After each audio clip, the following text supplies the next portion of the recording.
Rooted in Sports Monday, And 5:30 we p.m. are back. Pacific. 5:30 p.m. Pacific Standard Time. 7:30 p.m. Central. What's going on, Swan? Word. Man, I can't call it, man. Another great Monday. Very, very excited about today's episode, man. We're gonna definitely get into a few things, man. And it's gonna get good, man. It's gonna get good. Yeah, it's definitely gonna be fun. Like I said, we got a few. Just like he said, we got a few fun topics for you guys. We're gonna continue our current trend of shortening the show, keep it short and sweet. Just get into the nooks and crannies, the meat and potatoes, and maybe not this. We're getting closer. All right, just to give you guys a heads up. Rooted in Sports will be moving to Tuesdays. So, right. Word. Not What? next week, but the week after. Right, the week after. Right, in light So of basically, NFL Week 1 season, NFL Mhm. Week 1. That Tuesday we'll be starting right after Monday Night Football. That Tuesday we'll be right back here for you. Right, and we're gonna tear week 1 up. Right, exactly, because we gotta cover Monday Night Football. All right, we can't leave them out of the fold. So, word. We got it's a heck of a game too Monday night. That's I think Denver going to Seattle, or Seattle going to Denver one, but that's the Monday night game. I think it's gonna be a shit show, but I think it's gonna be a bloodbath. But that's another story for another day. But like I said, today we'll obviously the Lakers just made a big splash, so we'll be covering that recent transaction. I know Swan is probably licking at the chops to hop on that. Mm-hmm. All right. Anyone knows me knows I grew up a Cowboys fan. They just had a very serious injury that could be season threatening, right? So we'll discuss a really big piece. Really big piece. And then the NFL Top 100 came to a close. So we'll talk about some of the names we agreed and disagreed on. And I think Swan was able to come up with another Top 100 list that could rival this one. So I'm excited to talk about that one as well. Yeah, man, we're going to definitely compare the two lists and, see where we kind of agree and disagree, because especially in the one that I pulled up here, it's some head scratchers. So look, some fuckery. Yeah, right. Definitely. Yeah. So let's get into this trusty intro, and then let's jump into the action. Yes, sir.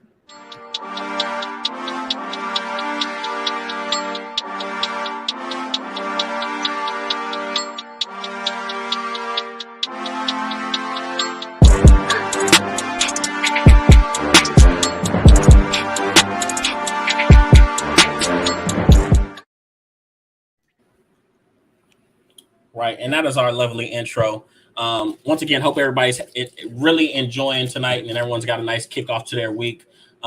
Let's jump into the first topic, right? So Swan, first of all, basketball's been quiet for a few weeks, right? We've kind of, but the Lakers, being the Lakers, they have to stay in the tabloids some way, somehow.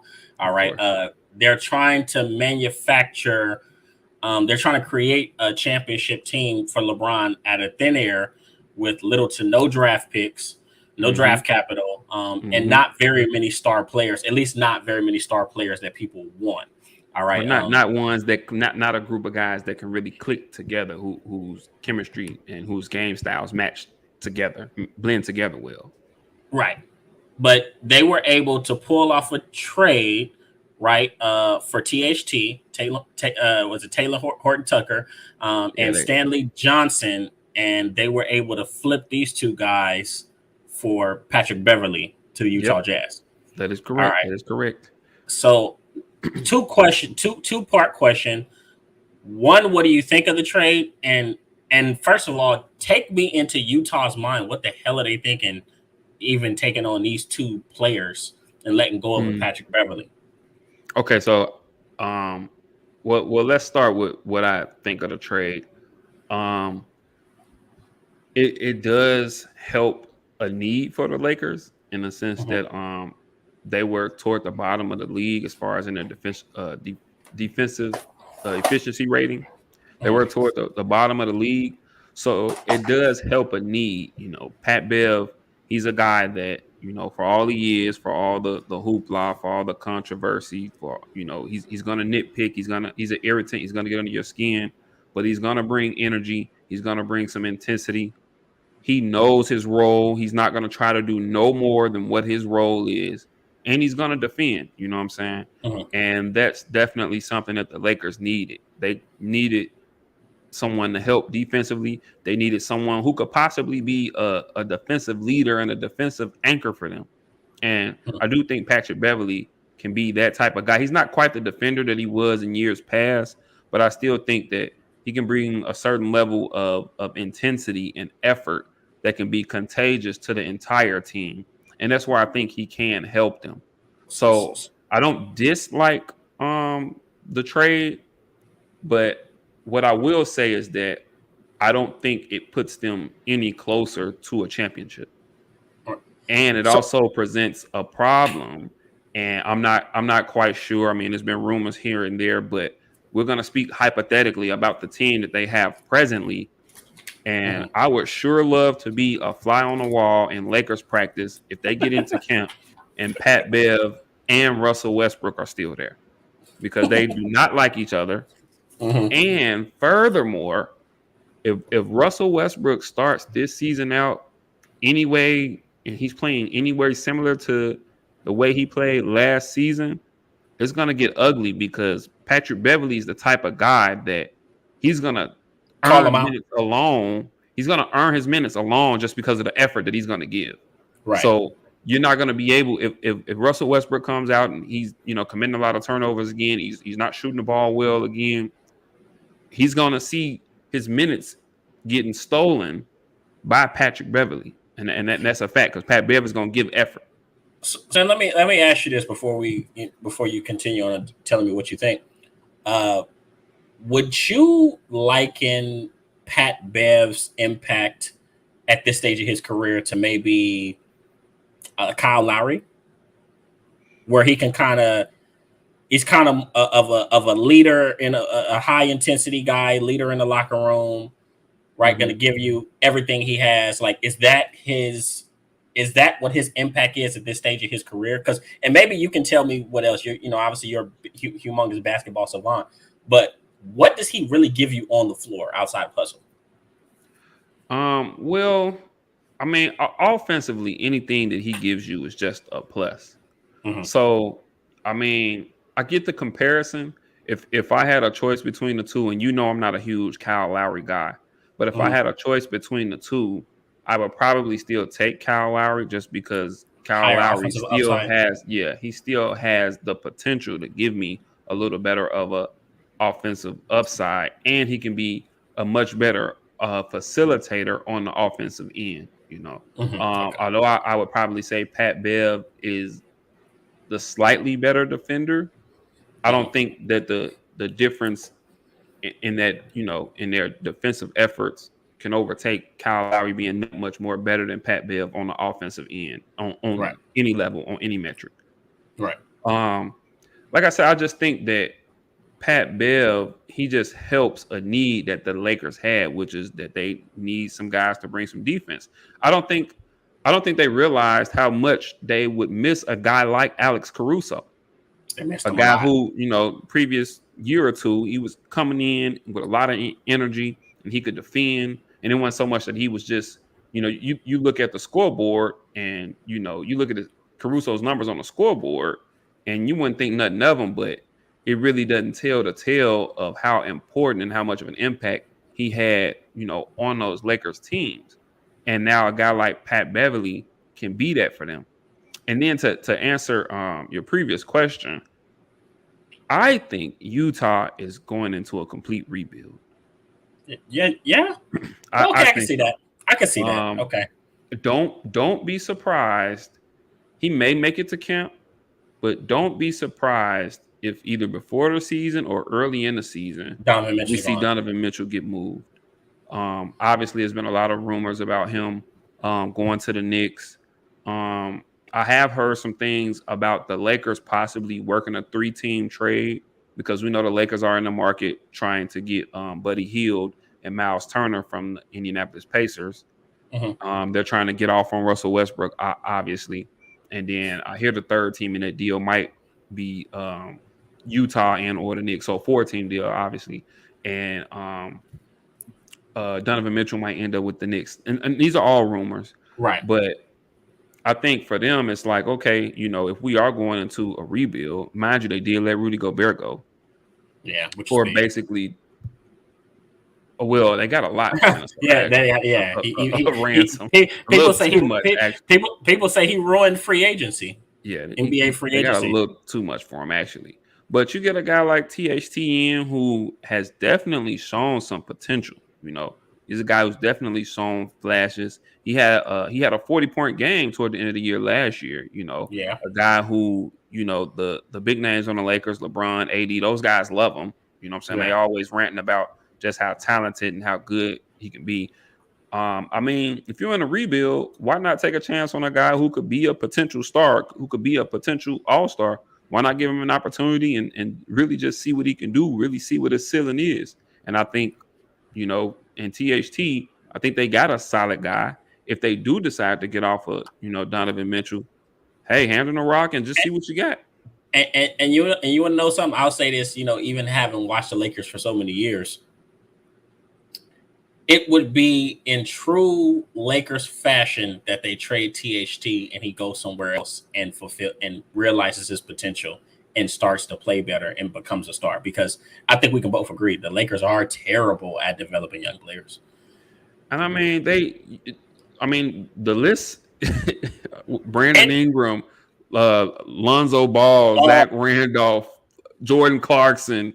I mean, the list is extensive. You know what I'm saying? What's it? Larry Nance Jr. Larry Nance Jr. Just a lot of guys who have left the Lakers and went on to not only continue to improve, but be really viable pieces on really solid teams. Got D'Angelo Russell. All of these are guys who I'm sure the Lakers looking at it now would be like, man, we could really use that. We could really use that influx of young talent. Because the Lakers are pretty old as well. They are. That could really use that influx of young talent. So yeah, I mean, I wouldn't be surprised at all if I actually expect THT to have a really, really solid season for Utah. I can see him getting somewhere between 16, 18 points a game, 7 rebounds, 5 assists. Because you think he'll get that green light to just play? I think he'll have a little more freedom than he did with the Lakers. I think he'll have a lot more shot opportunities. And then especially if they move off of Donovan Mitchell, then I think you'll really see a guy like THT really kind of get the green light, and you'll really see Utah just kind of open up the floor. I think their whole style of play will change, and you'll kind of see them open up the floor, and because they're trying to get off Bogdanovic too. So yeah, I think Utah's just in a total rebuild. Pat Beverly didn't play a game for him. That's right. He got traded from Minnesota to Utah. He got traded in the Rudy Gobert trade from Minnesota to Utah and never played a game. Obviously, never played a game for Utah. He was there for 6 weeks and 8 weeks or whatever, and then they shipped him to the Lakers. And he's excited. He had said actually a few weeks back earlier in the offseason period when he was having his little run on ESPN, giving all these crazy takes. He had said that he would love to go to the Lakers. That would be a dream scenario. LeBron would be a dream teammate for him. So get what you ask for. And I think it's crazy that, obviously we see them as players, but sometimes we don't realize how tight-knit that NBA community really is. I didn't know that him and LeBron were close, and he said LeBron was like a big brother to him, like a mentor. You see pictures of Pat Bev 12 years ago and sitting down with LeBron. So I think I just never knew that aspect. I never knew that they had that tight-knit of a relationship. Yeah, I mean, LeBron, he gonna always portray himself to be, big brother to everybody now. I mean, the man, he'll be 37, 38. Watch this. Or a father figure. A father figure, right. You know what I'm saying? I think he's going to turn 38 during the season. Yeah. Crazy enough, I just seen this this post earlier that LeBron now, he's right now is older than Kobe Bryant was when he retired. Yeah. LeBron's like 37 years and 200 some days. I think his birthday was in December. Well, I think he'll turn 38. LeBron will turn 38 in this season. Kobe was 36. Yes, 30, when he retired. Yeah, when he retired, I think 36, 37, something 36, like that. 37, yeah. Well, we know the injury. That's right. Yeah, but it's a solid move. I fully expect the Lakers to make more moves. I mean, obviously, the only thing that seems to be holding up that deal with the Pacers is the fact that the Pacers want the few Lakers first round picks that they have in the future in 2027 and 2029, and the Lakers don't want to, get off of those. Why, I'm not sure. I mean, I couldn't answer that for you. I mean, you already don't got to pick till 2027. You might as well, if you hold got on LeBron. To it. Yeah, you got LeBron. You just signed LeBron to this, 2-year extension or whatnot. I mean, no risk it, no biscuit. I think for a team like the Lakers, they might as well. I think they need to look at themselves like the Rams did and just say, "Look, the hell with them picks." Yeah, you know what I'm saying. You got guys. LeBron's not getting any older. Anthony Davis is quite fragile, and he's not getting any older. The time is now, and I mean, okay, we can't forget. You can say what you want about it. They did get the ring in the bubble. We can say what we want about it. We can have our doubts. We can put our asterisks by it or whatever. At the end of the day, guys went out and played, and the Lakers did come out on top in the bubble. But I mean, I think that if LeBron were to get through these 2 years that he just extended for, and they don't get a ring, I think it'd be hard to say that it was a successful tenure in LA.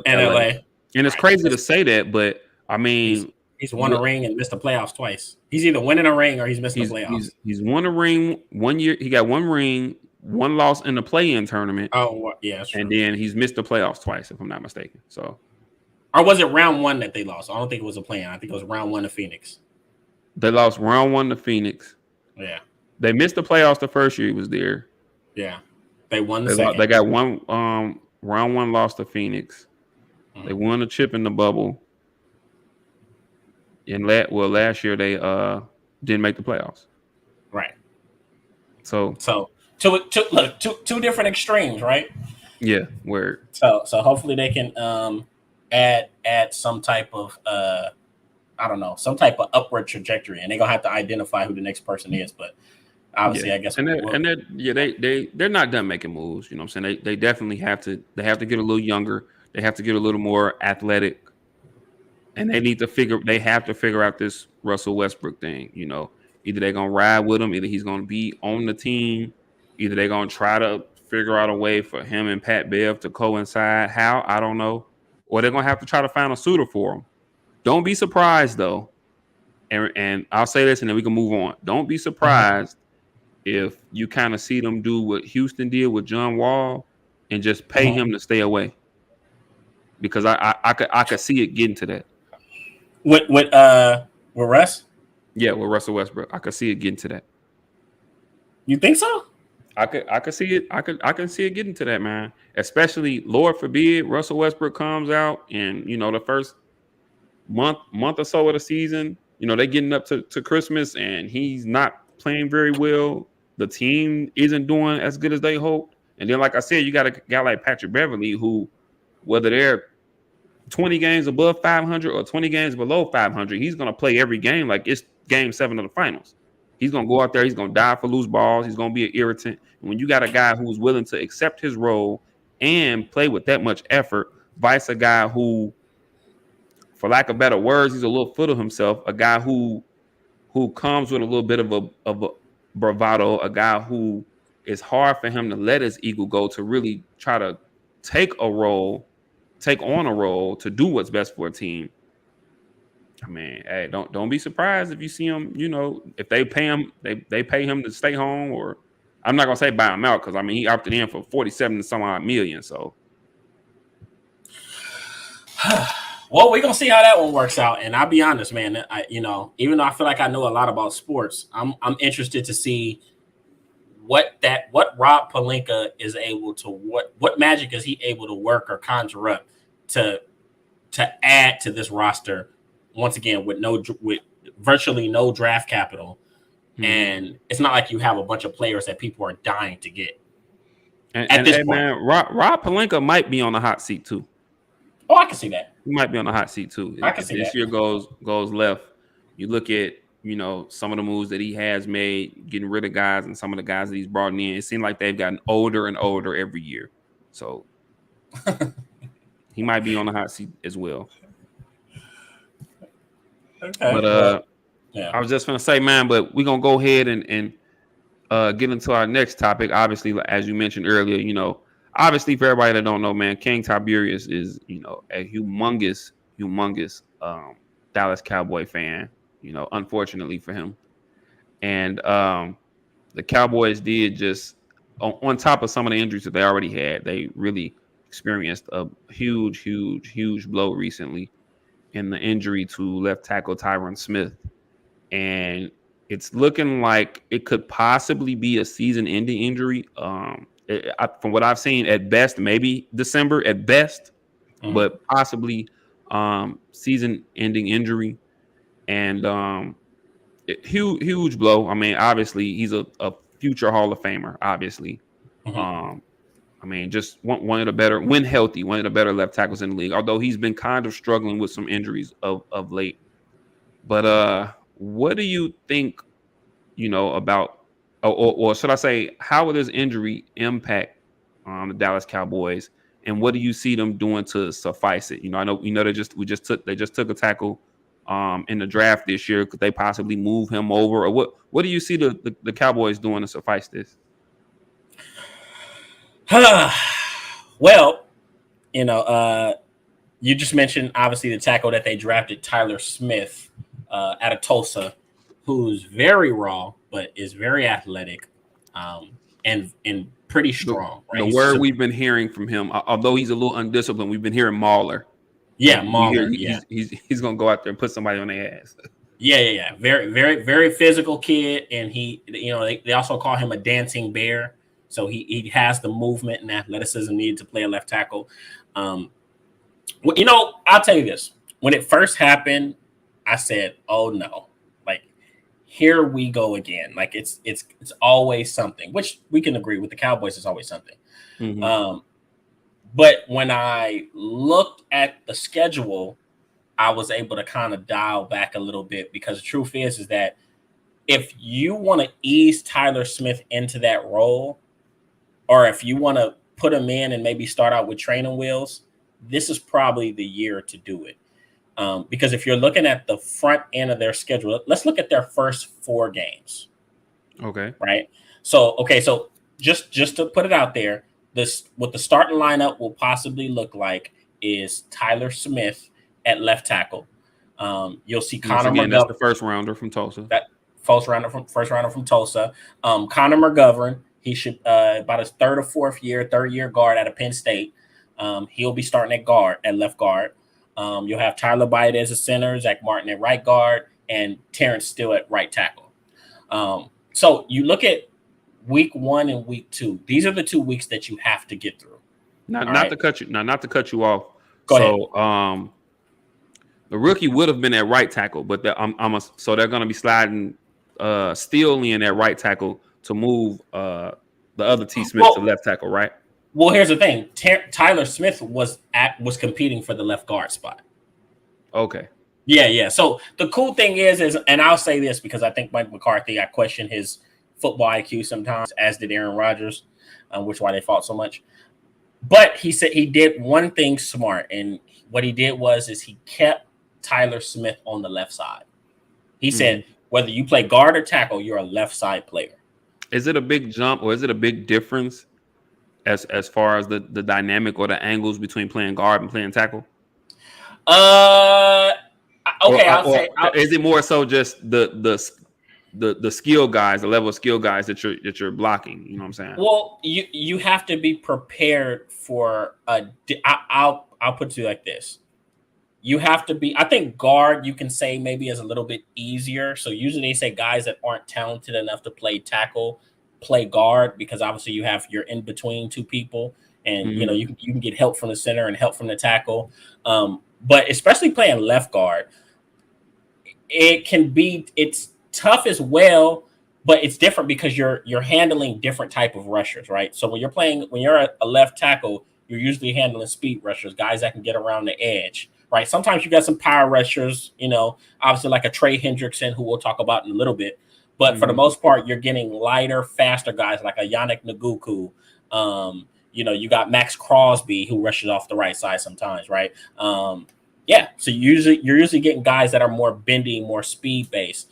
But when you're an inside player, you're dealing with a lot more power. You're dealing with an Aaron Donald. You're dealing with a Chris Jones, right? These are the type of guys that you're seeing on a regular, everyday basis. So there's a power. There's a power that's needed at guard that's not necessarily needed at tackle, right? You have guys that are tackles that are barely over 300. As a matter of fact, they say Joe Staley, that played for the 49ers, was known for playing around 280, 290 as a left tackle, right? So it's just different. You have left tackle, you have to handle more athleticism. At guard, you still have to handle athleticism, but you better be ready for the power as well. So, but the cool thing about Tyler Smith is he's equipped to handle both. His only issue is how will we see him improve from a technical standpoint? Okay, right. And as well as and we got to mention that him being a little more disciplined as well, because of course, he led the nation in penalties last year. I believe he had 3 penalties or so in the preseason already. So. Right. Discipline, obviously. But I guess that comes with experience, hopefully. Right. Experience and coaching. And it's not going to be clean. It's not going to be clean at first. But like I said, when I looked at the front end of their schedule, I said, this could possibly work. But the first 2 weeks are going to be a little rough. All right. So. But I got Tampa Bay week 1. Tampa Bay week 1. So you got to worry about Shaq Barrett. Now, here's the thing. Shaq Barrett's good, but Shaq Barrett isn't a top shelf pass rusher. He's probably like he's probably like the tier below that. He's really good, right? But he's not a Myles Garrett or Wide. or exactly right or a Nick Bosa. He's not in that caliber of rusher.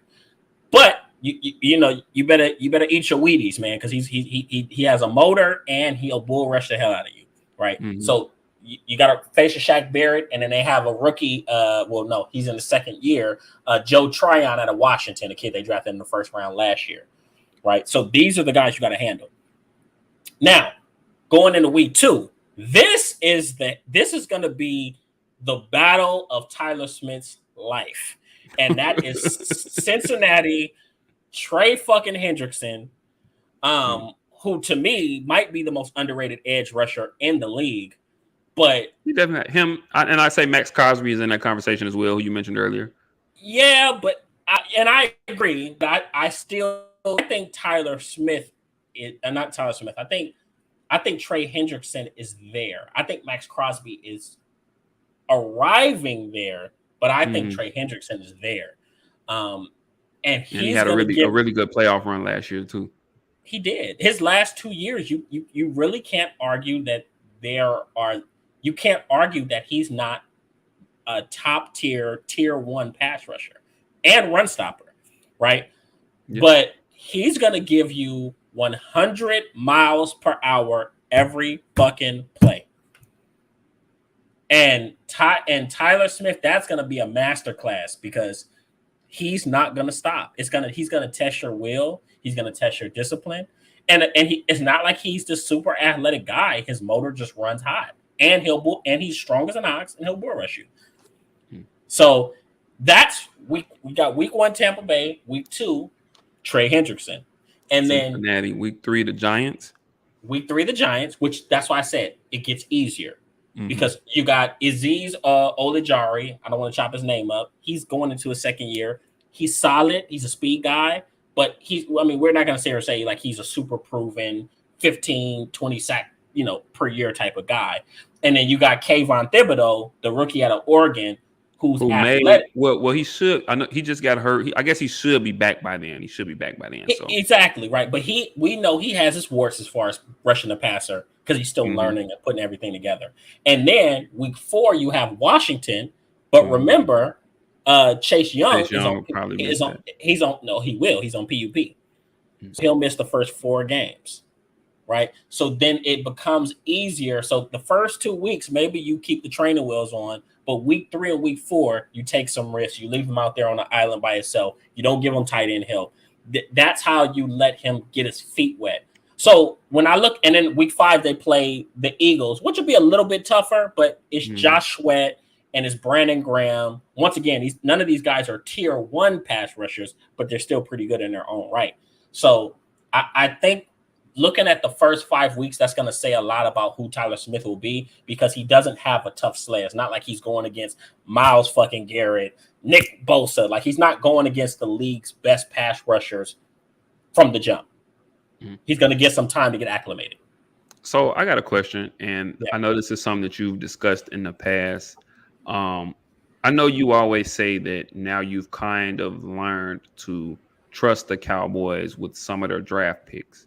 But when you see something like this happen, is this a situation where, okay, we know, you took CeeDee Lamb or whatnot. Is this a situation where now it looks like the Cowboys may have been better off in years past taking a lineman, taking a left tackle? Because I know a lot of people said when they took CeeDee Lamb, they might have been better off taking, a lineman. Are you one of those guys that's in that mode that maybe they should have, went O-line in the draft? They did this year, but in years past, are you one of those guys that feel like they should have? So here's the thing with me. One, most of the Cowboys, I'll say this, maybe it's because I'm an NFL fan and I look at things differently. Maybe that's why I have this type of dynamic, but I hate a lot of their draft picks. I kind of hate the CeeDee Lamb pick because I felt like it was overkill at the time. Obviously, I understand strengthening the strength at the time. It was like strengthening the strength. Yeah, at the time, I mean, hell, Michael Gallup was coming off of a 1,000-yard season, and so was Amari Cooper. But I always get into this. Thing where I'm like, man, Dallas should have drafted this player, but then the player that they draft winds up good. And then the player that I think that they should have drafted winds up being good as well. So it's kind of like damned if you do, damned if you don't. 2016, I wanted Joey Bosa. Now, granted, Joey Bosa was going the pick before, and they took Ezekiel Elliott, but Joey Bosa winds up being great. And then obviously Zeke is, right? You look at 2011 when Dallas drafted Tyron Smith. I was on this boat. I was like, man, we could use this kid, J.J. Watt, right? Dallas drafts Tyron Smith. J.J. Watt goes on to have a Hall of Fame career himself, right? Yeah. So, so does Tyron. I mean, once again, like I said earlier, I mean, Tyron, he's going to get in. Right, he's going to get in. But look at it more recently. You had last year, and everybody will attest to this. I wanted Rashawn Slater for the Cowboys at that 12th pick. Tackle for the Chargers, correct? The Chargers, who is phenomenal, right? Came in the game playing like a 5-year pro. But then you take Micah Parsons, who is being discussed as possibly the best defensive player in the game, and going into year 2. And then it's kind of like, you know what I'm saying? So I'll tell you this. I can't too much get mad at the picks, but at the same time, this front office, this team didn't do a good enough. They haven't done a good enough job preparing. Tyron Smith's going to get hurt. It's three things you can count on, right? You can count on the sun going up and coming down, right? You can count on it raining every here now and again, and you can count on Tyron Smith getting hurt. It's always going to happen. It's guaranteed.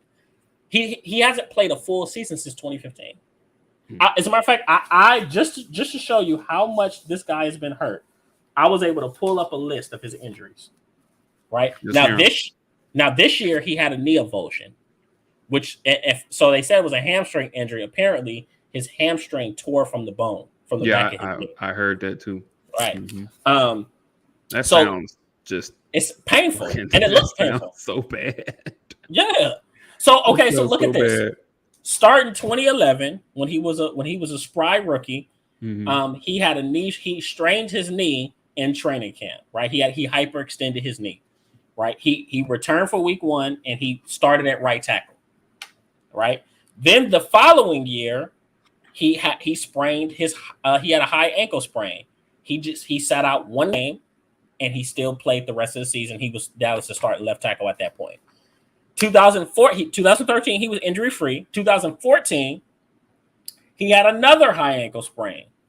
Right, he rolled his ankle, and he was able to continue to play through it. Mm-hmm. Right, but it was mild. Right, then 2016 he has a back vertebrae. He has a disc bulge. Right, he hurt it in practice and he missed 2 games. I think that is 2016. I think we had Chaz Green had to start or something like that. Hey, them things hurt, man. I know all about that. Okay. Yeah, still deal with that to this day. It's rough. So then he got hurt again in 2016. He sprained his MCL. He missed week 17. The Dallas was 13-3, so he could afford to miss it, and he came back for the divisional round. Right. 2017, November 5th, he had a groin strain. Right, he missed the final 6 snaps, and he missed 2 games after that. Mm-hmm. Then you got another. Then later on in 2017, December 17th, he sprained his knee and he missed a quarter. Right. Then a week later, he had another knee sprain. Right, and he was placed on IR. He missed the rest of that season. Right, November 18th, 2018, he had a neck issue. Right, he missed 2 games.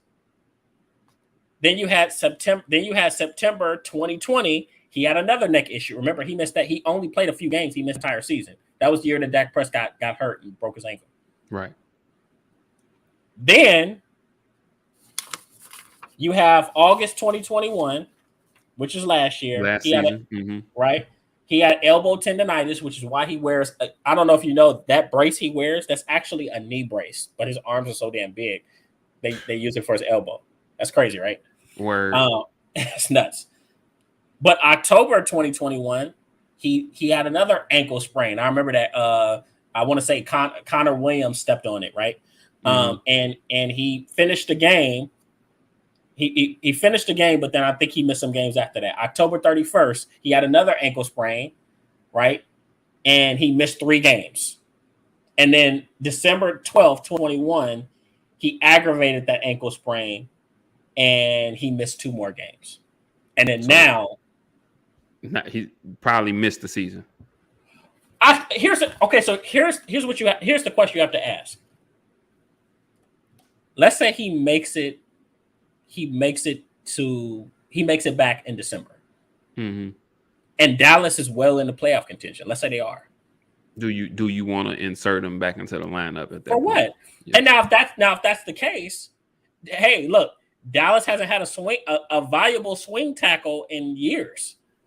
Mm-hmm. So maybe he goes out as your swing tackle and you use, which Kellen Moore does, you use extra packages, get him on the field, let him run block, this, that, and the third.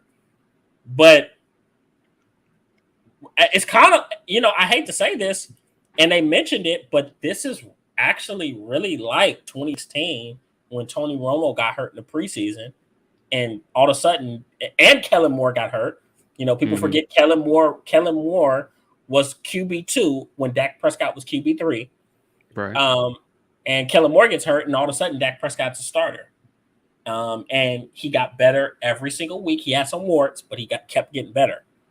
And I think that's what Tyler Smith is kind of like the future's now. And you have to view it as that. I don't think unless Tyler Smith is just abysmal, which I don't think he'll be. I think he'll be undisciplined and he'll get penalized.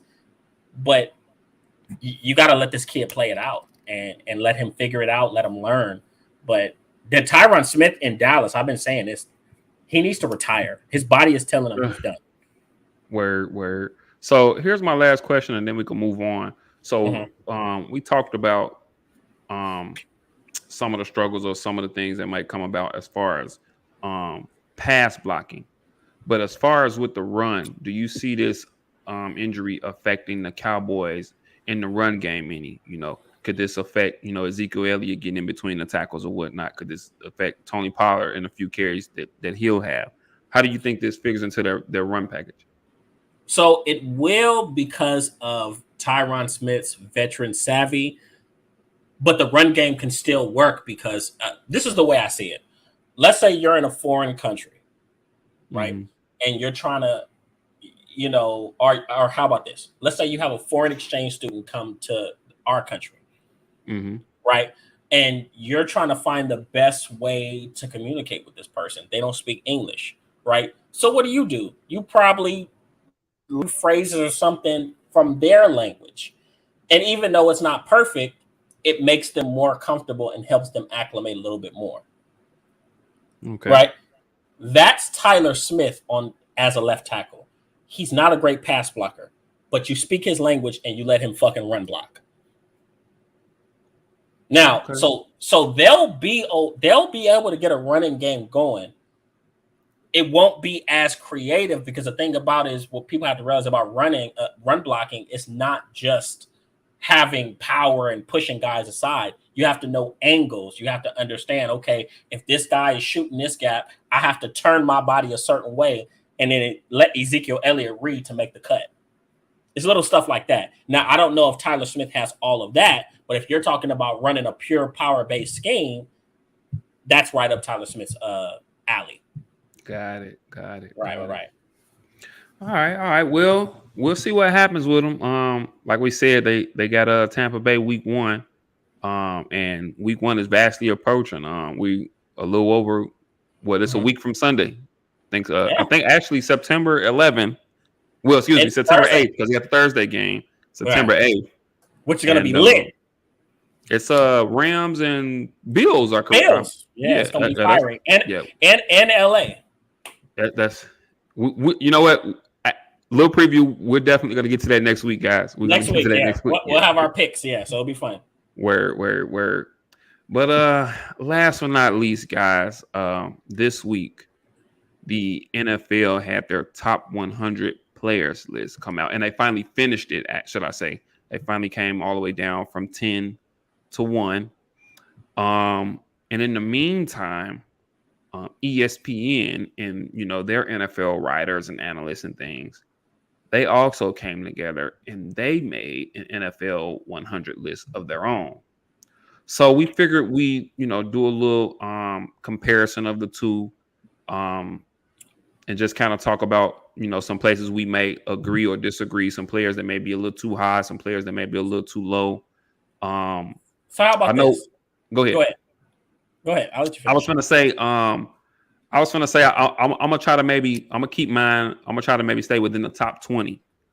Okay, so I was gonna say, if you want to, and for people that don't know, if you want to read off the first 10 from the NFL's list, and then maybe I'll come back with the ESPN list, and then I'll let you go. So all right, how about this? We'll read off the top 10s, and I'm gonna tell you some players that I think are too low, and then you can tell me. And you're speaking from the NFL top 100 list. I have the NFL top 100 list. Exactly. Okay. So, 1 was Tom Brady. Okay. Which was surprising to me, even though I love him. 2 was Aaron Donald. 3 was Aaron Rodgers. 4 was Cooper Kupp. 5 was Jonathan Taylor. 6 was TJ Watt. 7 was Devontae Adams. 8 was Patrick Mahomes. 9 was Jalen Ramsey. 10 was Travis Kelce. Yeah. You said top 10, right? Yes. Okay. And we're going to get into we're going to jump into 10 through or 11 through 20 as well, but I wanted to stop in the top 10 right now. So what jumps out to you with that top 10? Okay. With this top 10, I definitely think you have to rank Devontae Adams higher. They had him ranked 7th. I think he's I think you have to rank him in the top 5. He was the number 1 rated wide receiver. And if I'm not mistaken, he had the highest percentage of catches. He had the most yards and most touchdowns versus single coverage. I'll double check that, but I know that there's a reason why he was considered by many but the number one wide receiver in the game, even with Cooper Kupp winning the Triple Crown. I was just going to say they have Cooper Kupp ranked ahead of him. Right. Which I guess I get it because he won the Triple Crown, but literally any rating system still has Davante Adams as the clear-cut best number one wide receiver in the game. And I think if you ask a lot of the players, they'll say the same thing. Yeah, exactly, right? They'll say the same exact thing. Okay, I'll say this. You know what? Okay, this is tough because I feel like the main guys that I'm advocating for are not even in the top 10. I'll say that maybe you can say that Patrick Mahomes, I would swap Patrick Mahomes and Tom Brady, me personally. And it's not because Tom Brady, if you look at his season, he was still great. He had career high yardage last year. Career high yardage. He still threw over 40 touchdowns. He threw about 50. He was 43 and 12. I think he went 43 tubs and 12 picks and over 5,300 yards. So he had an all Pro Bowl season. But I think that if you're talking top 100, because Patrick Mahomes has some lows. He actually went through about a 5 or 6 game stretch where he looked very pedestrian. But he also had his highs were, especially in the playoffs, were, obviously maybe people hold the AFC Championship against him. So maybe that was what kind of dropped him to 8th. Against Patrick Mahomes? Against Patrick Mahomes. Losing to Cincy? Yeah, okay. Right, yeah. And plus in the manner, he didn't have his greatest game in that game either. That defense was on his ass. Yeah. But me personally, I would swap the two. Well, let me stop. I wouldn't put Patrick Mahomes at 1. I would just put Tom Brady at 8. Right? Who would you have at 1 then? You know what? I think you have to have Aaron Donald. Okay. I think you have to go Aaron Donald. I can't argue with that. He was. I think he's so great. He's so great to a fault that we're like, oh, okay, this is Aaron Donald just doing what he always does. And he made and let's be honest, at every time that they've needed him, whether it be regular season or in the postseason, he made the play to win them the game. He did it against San Francisco in the NFC Championship, and he did it against Cincinnati in the Super Bowl. So I could not rank Aaron Donald the number 1 player, top 100. Let's hear this top 10 list. I'm gonna tell you the ESPN top 10 in a second. I'm gonna say to the NFL's list though. I'm I love Tom Brady. I wouldn't have had him 1 either. No, I would have had Aaron Donald 1. I would have had Mahomes 2. And I probably would have had Brady 3, Davante Adams. No, Brady 3, Rodgers 4, Davante Adams 5. But here's the thing: can we really rank Tom Brady over Aaron Rodgers after Aaron Rodgers just won the fucking MVP? Now, granted, he's a regular season warrior because he sucks in the fucking playoffs. And you really can't say you can. I mean, okay, we know Aaron Rodgers; he's going to protect the ball, but just outside of the team's success, and which the team's numbers aren't that far off, they both won double-digit games. Can we really say that if we look at statistically, can we really say that Aaron Rodgers that much outperformed Tom Brady?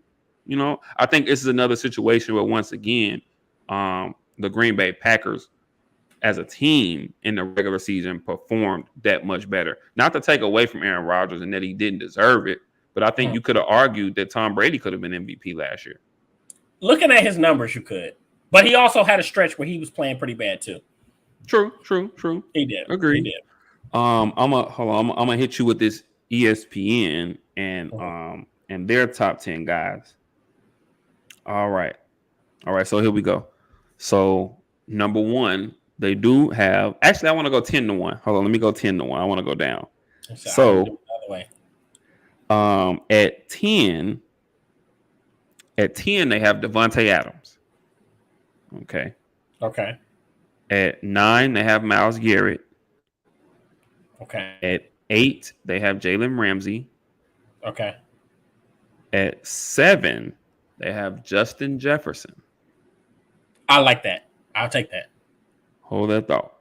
At 6, TJ Watt. At Fair. 5, Josh Allen. Okay. 4, Cooper Kupp.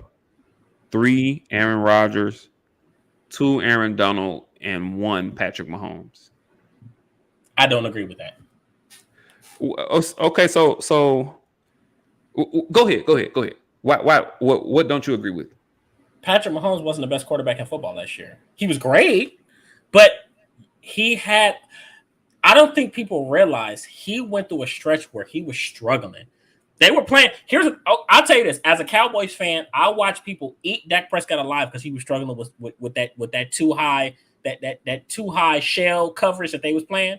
Mm-hmm. They was doing that same shit against Patrick Mahomes, and he was suffering as well. Mm-hmm.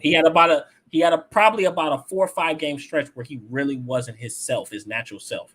But that whole offense struggle, and obviously Andy Reid, best offensive play caller in NFL history, he made adjustments and they were able to weather the storm down the stretch. But people forget the back end of 2021, Kansas City was a defensive team. Yeah. They became a defensive led team. So and obviously he played well in the playoffs and he handled his business, in a few games. But him being number one, I mean, I think if you're going to put any quarterback number one, you have to discuss probably Aaron Rodgers or Josh Allen.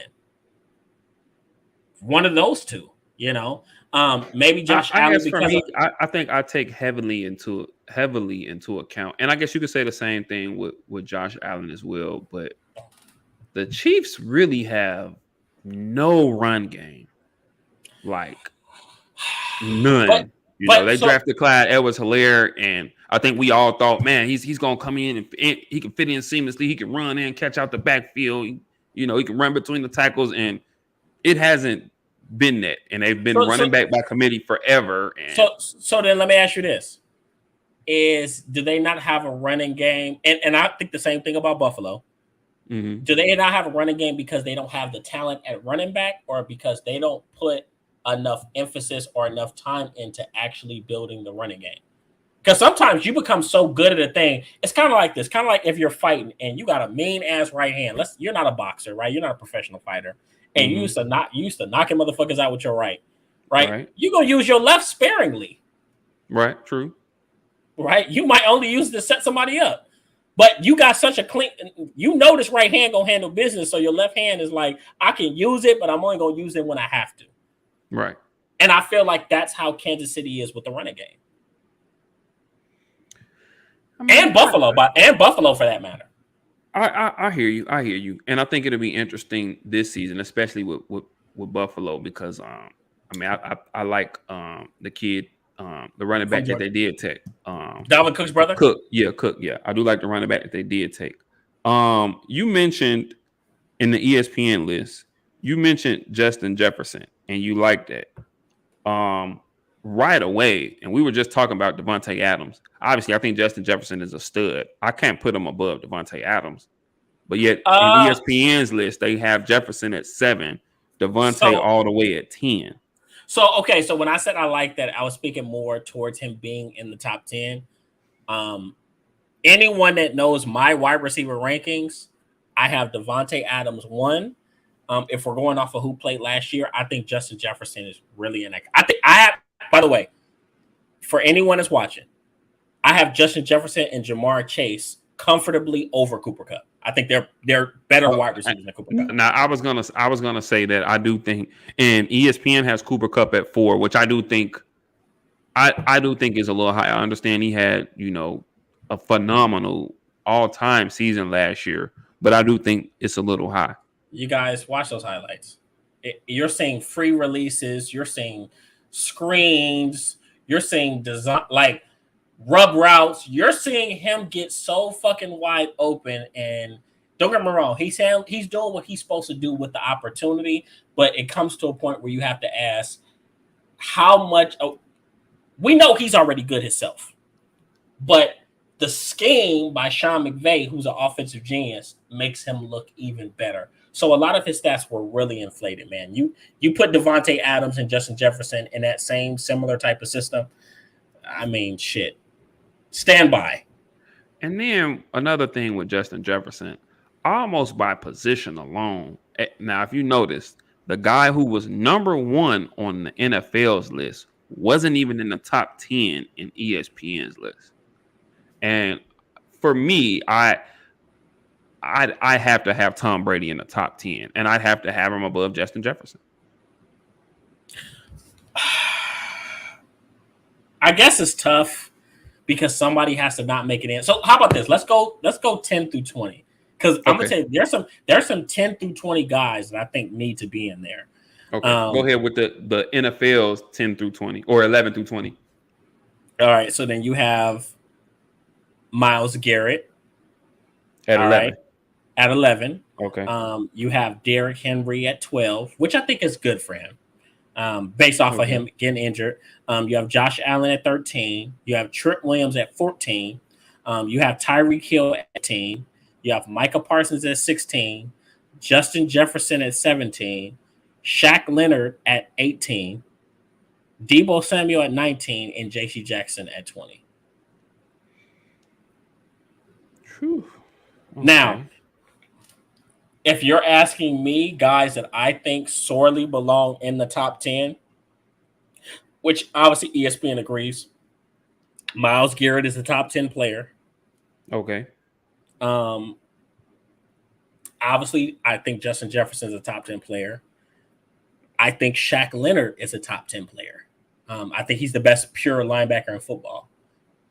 Looking, I mean, okay, I'll say this. I mean, for me, it's hard for me to not put Josh Allen in the top 10. Oh, and that's fair. As a matter of fact, I'll go even further. And maybe I'll say this. I think I might have a little bit of positional bias just because the quarterback position is so important to a team's success. So I may have a little bit of positional bias. But I do agree. I think Josh Allen should be in the top 10. And I do agree. I think Myles Garrett and the impact that he has, he should be in the top 10 as well. And I'll say this. But and I'm gonna let you go. It's people that argue, we haven't mentioned him, although he's been on the list already. I mean, it's people that like to make the argument. As a matter of fact, I think recently, in the chat, the guys were having a debate between TJ Watt and Myles Garrett. Myles Garrett, and I think Myles Garrett is better than TJ Watt. I think TJ Watt just maximizes his opportunities.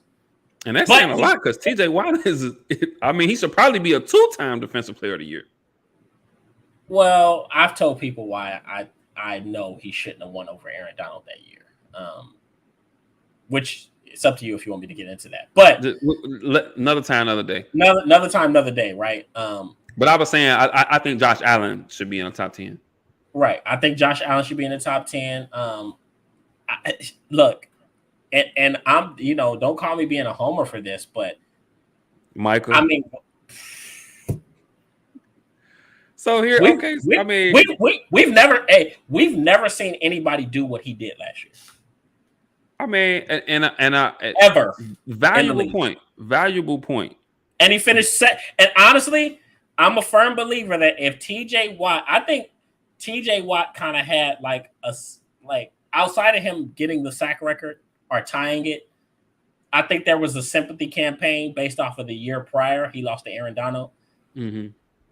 And that's what made it such a wide. But look at what we're doing though. We talking about a man having a sympathy campaign who tied the sack record, But then we're talking about a kid who honestly, at this trajectory of his career, is probably a better pass rusher than TJ Watt, and he could do it from anywhere. So you would argue Micah Parsons being a top 10 guy in the league? He was fancy this. He was the number 1 rated linebacker in the league, and he was the number 3 rated pass rusher. He finished second in defensive player of the year. He's the first He's the first ever unanimous defensive rookie of the year. So go ahead. Yeah. No, and he was one of the best linebackers in coverage. I want to say he was number 1 or number 2 in coverage as a linebacker. Mm-hmm. I mean, we don't even talk about what he did against the run, and he essentially played every position on that defense. I don't think we've ever seen a player as versatile, and I hated when Dallas drafted him in natural Kenny fashion, natural Tiberius fashion. I hated the pick because I wanted Rashawn Slater. but we've never seen a D player, not even LT, do the things that we've seen Michael Parsons do on the football field. So I guess then here's my thing, and I'm gonna ask you this real quick, and then I'm gonna get to ESPN's 11 through 20. But Please. okay, let's say I think we both kind of agree that maybe Josh Allen should be in the top 10. Mm-hmm. You say Michael Parsons, and you say Myles Garrett. So then comes the tough question: if we putting those three in the top 10 of the NFL's top 10, who are we taking out? Do you Travis Kelce was 10th on ESPN's list. I would take him out. I would take him out. Okay. J Ram was 9 on ESPN. I would take Jalen Ramsey out. Okay. And you just said that you think Myles Garrett is better than TJ Watt, who came in 6 on the NFL's list. So are you taking? Okay, so I'll say this. Even though, are you taking Cooper Kupp out? So here's the tough part. Although I believe there are limitations to their game, you have to leave Cooper Kupp and TJ Watt because of what they did, magnitude of what they did last year, what they did. So you have to respect that. I feel like there are major limitations to their game, and I stand on that. They're great, but it's almost unfair to compare them to some of the guys that we're comparing them to because they can't do those things, right? But if you're talking about guys that got to get bounced, I mean, hey, we're talking about the NFL top 100 players of 2022. You bounce a Jonathan Taylor. It sucks. Because you bounce him. You fucking bounce him. You bounce a Jonathan Taylor. And to tell you the truth, you could argue that you could argue that the season that he had and some of the struggles that he had, you could argue that only one quarterback should be in the top 10. And who's that? Aaron Rodgers? I'm gonna tell you this. Maybe Aaron Rodgers because he won MVP. Tom Brady had his struggles. Patrick Mahomes had struggles. Don't even talk to me. Even though Josh Allen had a phenomenal playoffs and outside of that, he had some great games. I lost our fantasy league because of Josh Allen. That Jacksonville fucking game where he gave me 4 points. But no, I say all that to say that every quarterback has warts that are pretty glaring. But when you look at some of these guys that, in my opinion, were playing at such a high level for 95% of the year of 2021, you can't argue and say that they don't deserve to be in the top 10.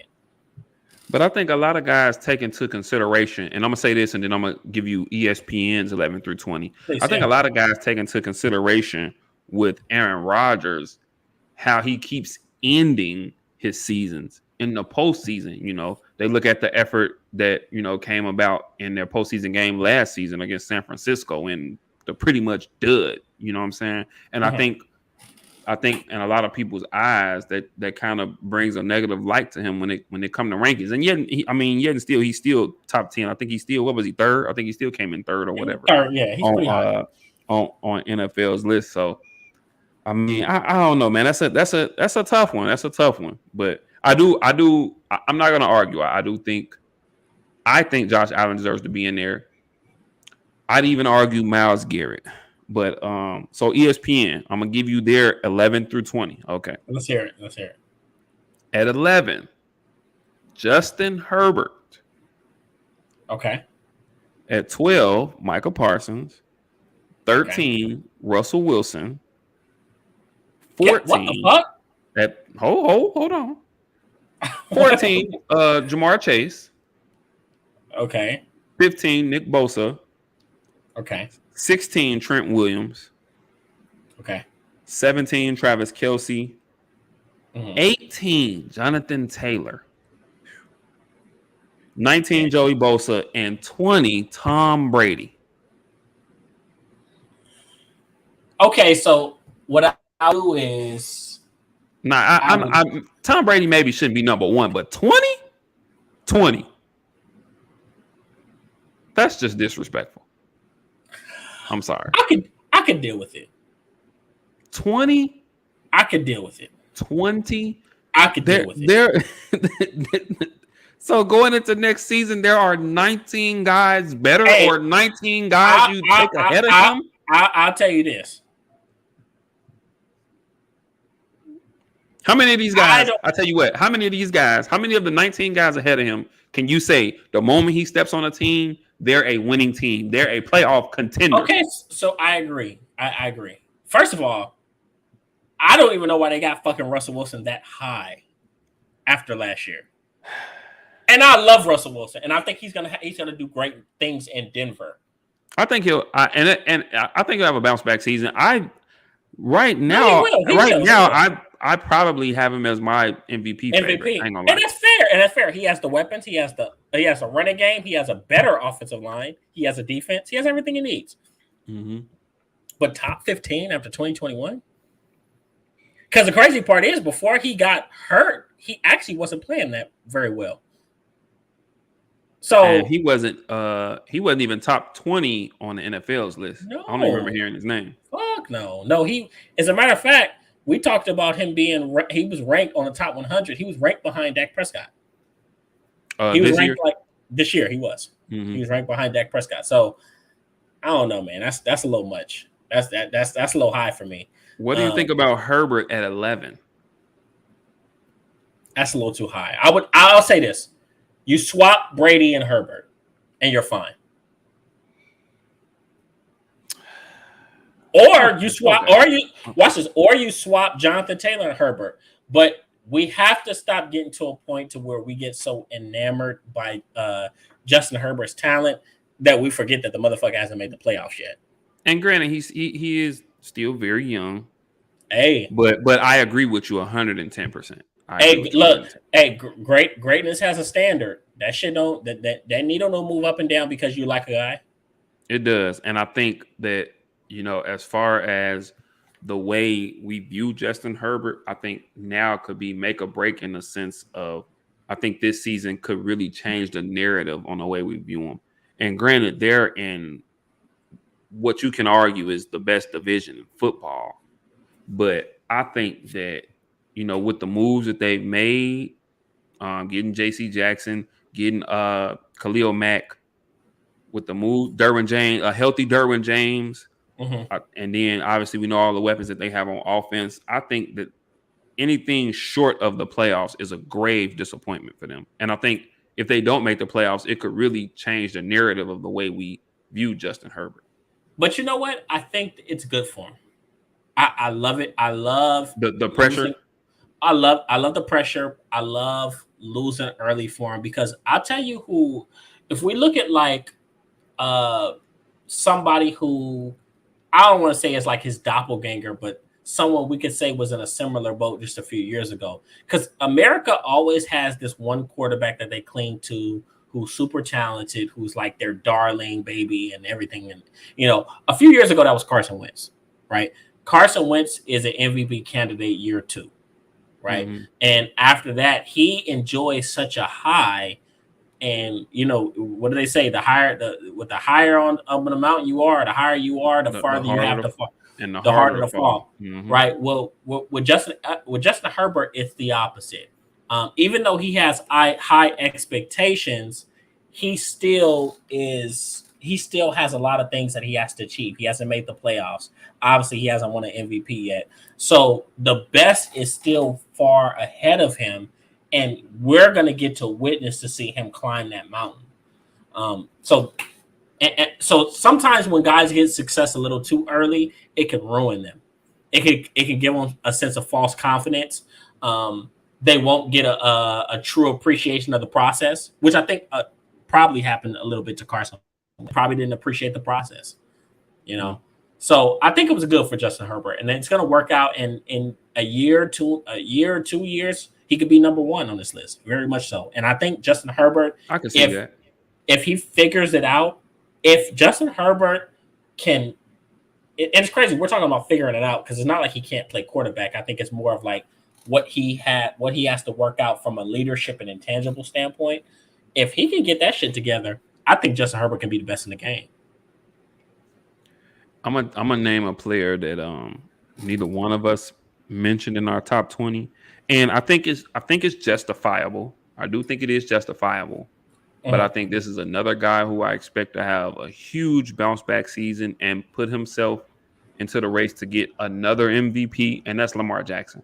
I think he's and once again, I think it's justifiable, for neither list to have him in their top 20. I think it's Mm-hmm. justifiable based off of his 2021 season, and it was cut short. But I think he's gonna come back this season with a vengeance, and I do think Baltimore is gonna be pretty darn good once again. Mm-hmm. And he's another guy who I think is going to vie for another MVP this year, and And he's you know trying to get what? paid. And you know what? I can see that. Which, well, first of all, we got about a week. We got about a week until they got to finalize that contract. And I Because think he said if he goes into the season without it, he's done talking. and here's the thing: what people aren't realizing, people are like, and maybe I've heard some people like, "Oh, okay, they're just going to franchise tag him." But guess what? The quarterback market has changed. It's went up. Aaron Rodgers That's a humongous franchise. and look, and people don't understand when you take a franchise tag, that's a front loaded. You're taking all that shit to the head, to the face. You're not because when you have a contract, a long term contract, the cap is first of all the cap is very it's a lot of it's a lot of intricacies when it comes to the cap. And then and not to cut you off, if they franchise him next year, they also have to take into account Deshaun Watson's contract as well, right? Because it goes up the top 5 contracts, correct? The entire it has changed. Aaron Rodgers watch this. Aaron Rodgers now annual is $50 million per year. Lamar, Deshaun Watson got $230 million guaranteed. Kyler Murray, I want to say, got about 46 million guaranteed per year. Mm-hmm. Lamar Jackson is better than Kyler Murray by all accounts. Agree with that. Right? He's definitely more proven. He's definitely far more proven. So better leader, right? Guys believe in him. So he's going to command a pretty big contract. So if you franchise tag that guy, and remember, if you it's in Baltimore's. I'll use a Navy term. It will behoove them to get that contract fucking done before the season starts. Yeah. Because if not, you're going to have to franchise tag him once, which is going to be about 45, 50 million straight to the face. I was going to say it might top 50. I think it might top 50. Well, it might. But let's say it's 45. That you still have to take all that to the face. You're not going to be able to be creative and transfer some of it into bonuses. You're not going to be able to do any of that. It's going to be, you're going to get all of that up front, right? So that's 45 fucking million. If you franchise tag him the year after, the market's going to go up again. Justin Herbert's going to get paid. Joe Burrow's going to get paid. Mm-hmm. Now you could be talking about 55, 60 million. Mm-hmm. So it'll behoove you to get it done. Give him a fully guaranteed contract, which I've heard they've already offered him more than Kyler Murray. But honestly, I think he's going to ask to be the highest paid. If and not, you can't. If once again, if Deshaun Watson just got that, he deserves. You can't argue that. He deserves more. He's and I said this on Rooted in Sports Community, guys. And guys, I think it was like a Salem every Saturday, 12 Pacific. 12 p.m. Pacific, 2 p.m. Central. Twitter Spaces. You guys almost got like, I don't want to use the word lynch, but I'm gonna use it. I almost got lynched for saying this. I said that Deshaun Watson's not a winner. And one thing you can say about Lamar Jackson is he's a winner.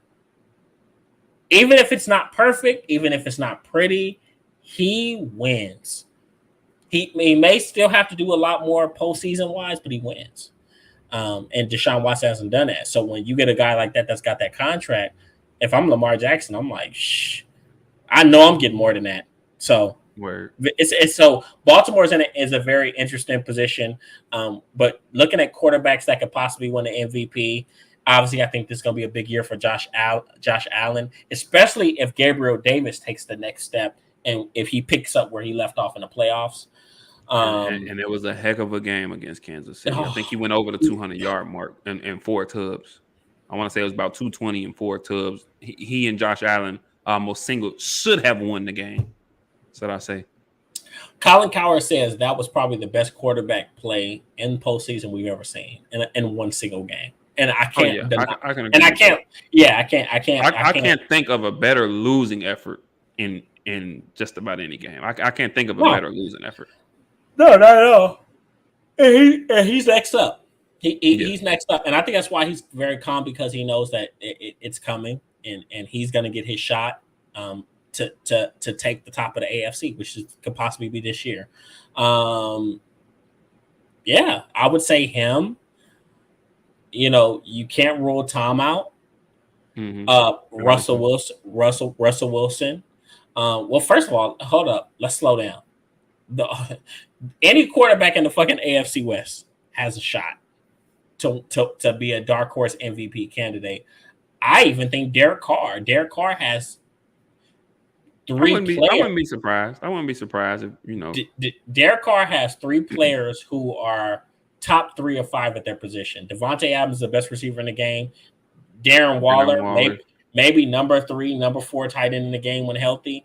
And Hunter Renfrow is approaching a stud. Mr. Roundtree, that's what I call him.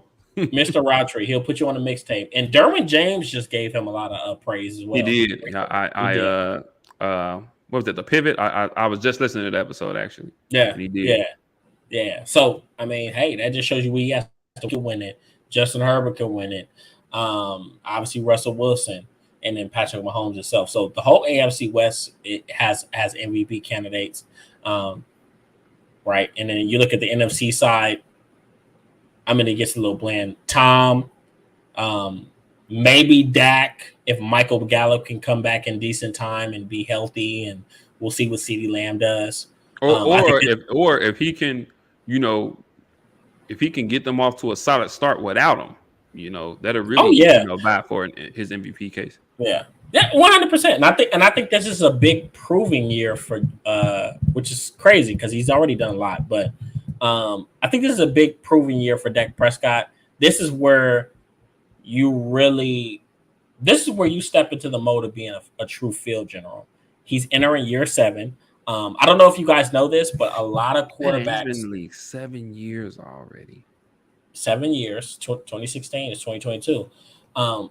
But I think what a lot of people don't realize is a lot of quarterbacks don't really step into their mental prime until about year 7, year 8.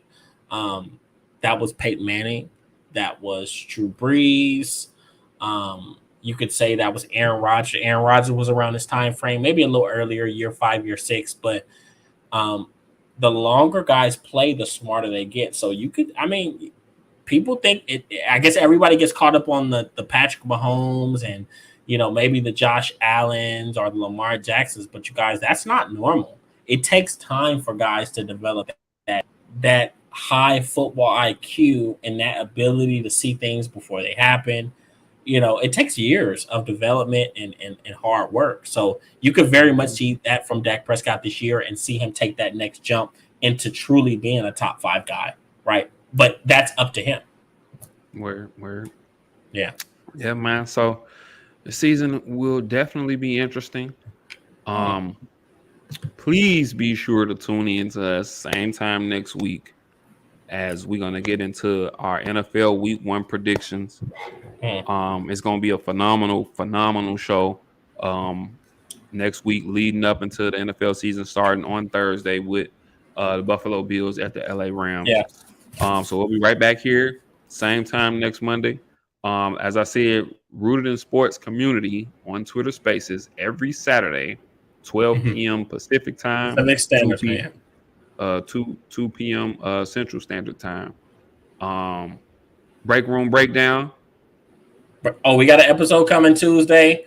Pretty cool, short and sweet episode.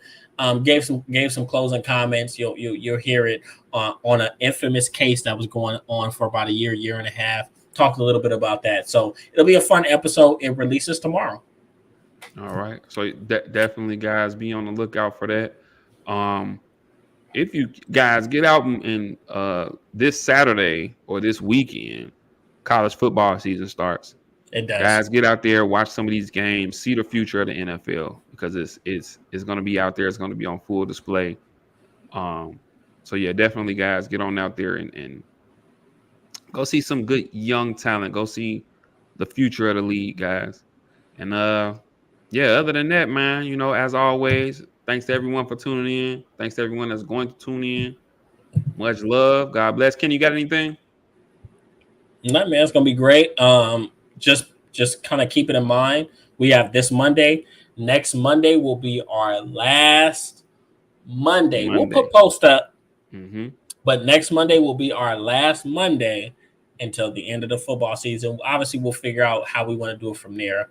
But in light of football season, Monday Night Football, we have to recognize it. So just be prepared for Tuesdays, 5:30 p.m. Pacific Standard Time within 2 weeks. I want to say the week of the 12th. So just be prepared for that.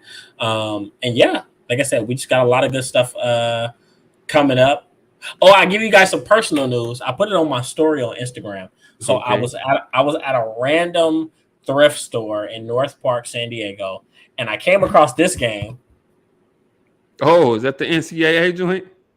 That's the NCAA. I see they're giving me a hard time. Yeah. What year is that one? 2014. I see they're not letting me. Yeah, they say it'll be back pretty soon. It should be back. I don't know, but I've been going hard. I've been going hard. On Road to Glory, I've been going freaking hard now. Yeah, I got about 3 or 4 creative players and stuff like that. So yeah, Wow. don't call me. Yeah. So little blast from the past, but yeah, all the NFL coming back, college football coming back. A lot of great matchups this weekend. Say what you want to say, but the NBA will be back before we fucking know it. Right? It'll be October. Guys will be going. Guys will be going to training camp or beginning of October. No, we get mid-September actually. So mid-September, and then the preseason will be in the beginning of October, right? Mm-hmm. Right. The season start about October 19th, October 20th, something like that. So exactly. So that'll be back. And it's gonna be fun. So we got a lot of good things coming in sports. We'll definitely talk a little bit more college football. And you know what? I'll tell you something. I've been getting a lot of requests for combat sports. And you know what? I'm with that, man. I told you in the group chat. I'm sure you heard us. I watched that Leon Edwards and Kamaru Usman fight, and I mean it. And I'm gonna say this real quick, and then we're gonna get up out of here, man. It knocked me out of my seat, bro. Because I mean, Usman was dominating this fight. Okay, we get down into like the last maybe 30, 45 seconds of the fight. Usman is dominating this fight, and Leon Edwards, he fakes jabs him with a left and gets Usman to move just a bit to set up that left kick. Landed right here flush, and Usman was out. Gone. Mind you, Usman had won, I believe, 15, 16 matches in a row, something like that. I believe this was the first time 2 UFC fighters with 10 or more match win streaks have fought each other. And yeah, I mean, it was a even with that being said, it was a huge upset. Kamaru Usman was dominating the match. At least rounds 2, 3, and 4, he was dominating the match. Round 5, he was probably winning round 5 in the end. Just like that, man. I'm with you, man. We definitely can kind of get into some combat sports, man. And that's something we'll definitely take into consideration, man. We hear the people. We hear the people. Yeah, we do. So, but yeah, been getting a lot of requests. So we'll definitely talk. We'll definitely talk a little bit more about it and bring it more into our show. Plus, I'm becoming a big hockey fan. So when hockey season comes back around, stand the fuck by. I gotta get my game up then. Hey man, I came out there in Chicago. I had to come to a Blackhawks game. You did. I did. I pulled up. So got a lot of good stuff. We're gonna have to pull up down here too. But we'll talk about all that offline, man. But yeah, much love. Much love and much appreciation to everybody, man. Go get into some sports this weekend. Other than that, we love you. God bless you. We out this jam. And y'all have a blessed week. Word.